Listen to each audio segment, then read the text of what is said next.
You know, they say that the path to hell is paved with good intentions. And today, I'm going to talk about why I don't think that the Love Jihad bill that's been passed by the Uttar Pradesh government in India recently is going to necessarily help a lot in curbing instances of religious targeting of women.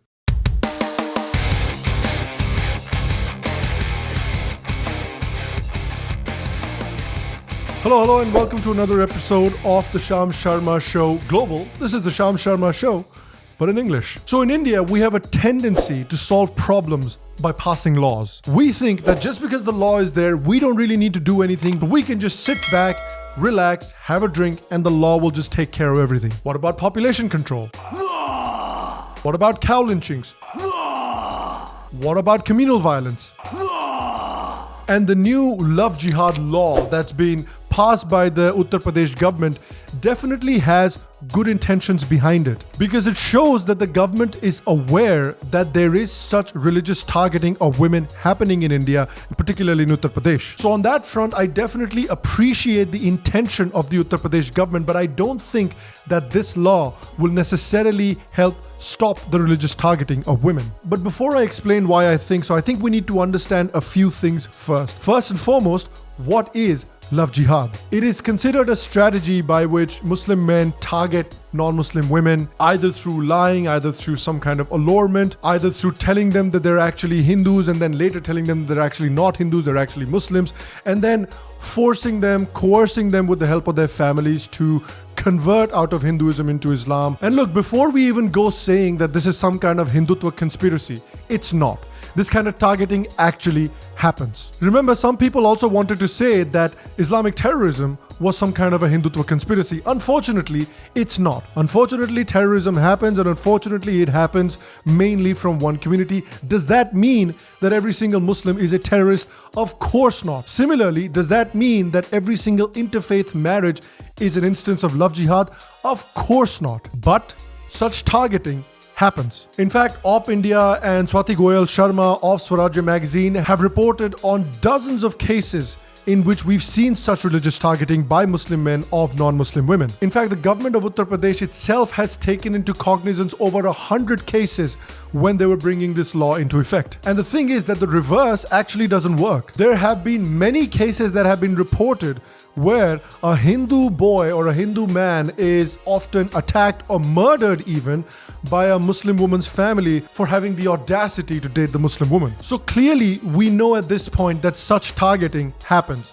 But there are also problems with this law. So the law basically says that it prohibits any religious conversion by use of misrepresentation, force, fraud, undue influence, coercion, allurement, or marriage. Now, the problem is that misrepresentation, fraud, and allurement are extremely broad categories. A lot of things, even if they're done in an honest manner, can be shown to be some kind of misrepresentation, some kind of fraud, some kind of allurement. And the law currently is equipped only in dealing with marriages that are done for the sole purpose of the religious conversion of the girl. But the problem is, with both of these things, how do you prove it? How do you prove that this is actually the case? If the girl actually wants to marry the guy, I think it's a fair point to make that she probably loves the guy. And if the guy says that, hey, my family or I insist that you have to change your religion, that is the only way we can get married, then maybe the girl who's in love, she says, fine, whatever, let's do it. And so that is also a choice that the girl is making. And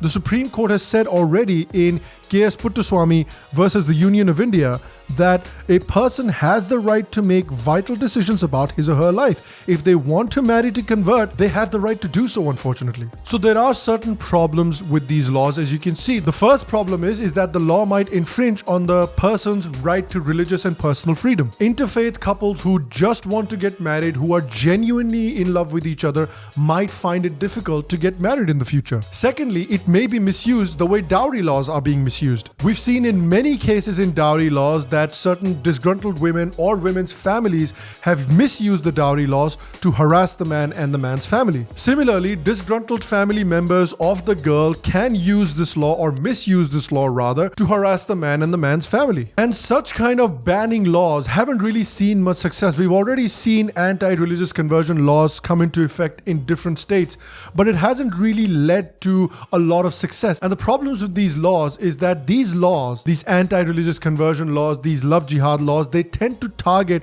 the symptoms rather than the underlying cause. So look, the law may be a step, but I'm not 100% convinced if that is the right step to take. Hindus will just get comfortable as a society once the law comes into place, because then they don't have to take any responsibility themselves. And the result of this law can be arbitrary cases filed on by disgruntled parents that will drag on for ages. It'll put a massive economic and legal cost on married couples who might genuinely be in love. So what can be done to prevent such fraudulent conversions without the love jihad bill? Well, the first thing that can be done is a complete ban on polygamy and bringing in the Uniform Civil Code. According to the 2011 census, out of the total population, around 58 crore people were married, excluding those that were divorced, widowed, etc., of which 29.3 crore were married females and 28.7 crores were married males. This shows that there are about 66 lakh more married women than married men, which suggests that there are many women in India that are part of polygamous marriages. And remember, polygamy in the Hindu community is illegal. Guess which community allows polygamy in India? And so when you allow polygamy in a society, it immediately reduces the number of rights that the women has and gives more rights to the men. And so it becomes much easier for men to target numerous women, and it makes religious targeting of non-Muslim women by Muslim men a lot easier. So to support the rights of women in interfaith marriages, it is extremely important to completely ban the practice of polygamy.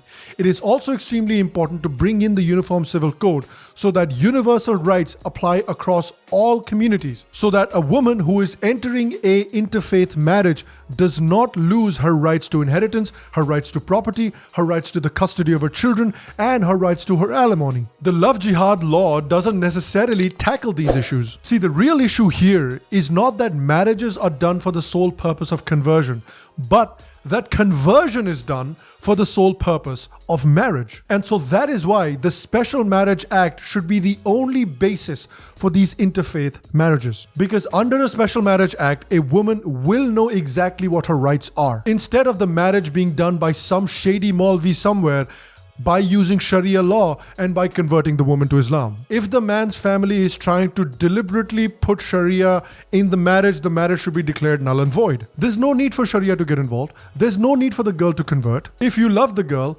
accept her as she is and accept her culture. And look, if she wants to convert afterwards or before the marriage out of her own free will, she absolutely should have the right to do so. Plus, a provision needs to be added under the Special Marriage Act as well, where the husband and his family can be prosecuted if they try to put pressure on the woman after the marriage to convert to Islam. The third thing that needs to be done is better education of Hindu children. And this is where society in general needs to take more responsibility rather than leave everything up to the government and leave everything up to the laws. Indian parents don't like talking about this stuff. So rather than educating their children about what happens when you start dating someone, especially what happens when you start dating someone from a Semitic religion, Indian parents, what basically they do is they forbid their children from going out with somebody from a different religion. And what happens when you forbid teenagers from doing something?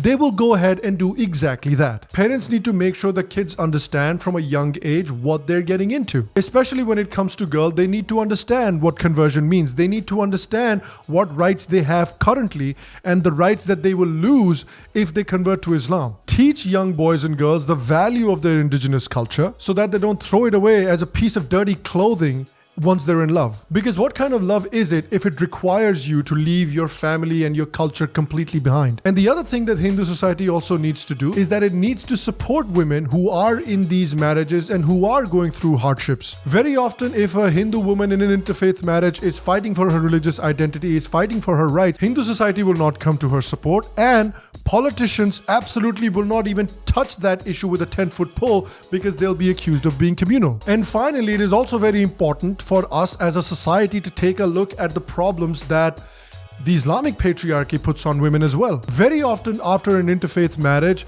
there's a lot of pressure being put on the woman to convert, to make sure that the children that are born out of this marriage are explicitly converted to Islam, and also that a Muslim woman has a lot less rights in India when compared to women of other religions. And as I've mentioned already, it is very difficult in a lot of smaller towns and villages for Muslim women to date outside of their communities because the Muslim families are very aggressive about it. And look, Hinduism should be a little bit more aggressive as well. We're too passive. Everybody wants to convert you. So maybe you start converting some people too. At least make reconversion back to Hinduism or coming back into the fold extremely easy. And look, also because at the end of the day, I genuinely believe that Hinduism is a much easier sell and a much better sell than Islam. When you become a Hindu, you don't have to leave your religion or your culture behind. In Hinduism, your cultural family gets bigger. Hinduism adds, Islam subtracts. And I want to ask you as well, do you agree with my assessment that this Love Jihad bill will not be very successful? Do you agree with me with the problems that this bill has? Do you agree that there need to be more in-depth, better solutions to stop the religious targeting of women? What do you think? Let me know in the comment section down below. Once again, guys, if you liked this episode, make sure to leave a like, leave a thumbs up. It helps me out. It helps the channel out a great deal. If you like the Sham Sharma show, and if you'd like to support the Sham Sharma show to make sure it stays sustainable, become a patron by clicking on the Patreon link in the description down below. Also, if you like the Sham Sharma show, if you haven't subscribed already, why haven't you? The button's right there. Just click the button. Make sure to subscribe. Make sure to press the bell icon as well. And we have episodes here and here that you will really like as well. Go check those out. I will see you on the next episode of the Sham Sharma Show Global. And until then, stay happy, stay healthy, and I will catch you next time.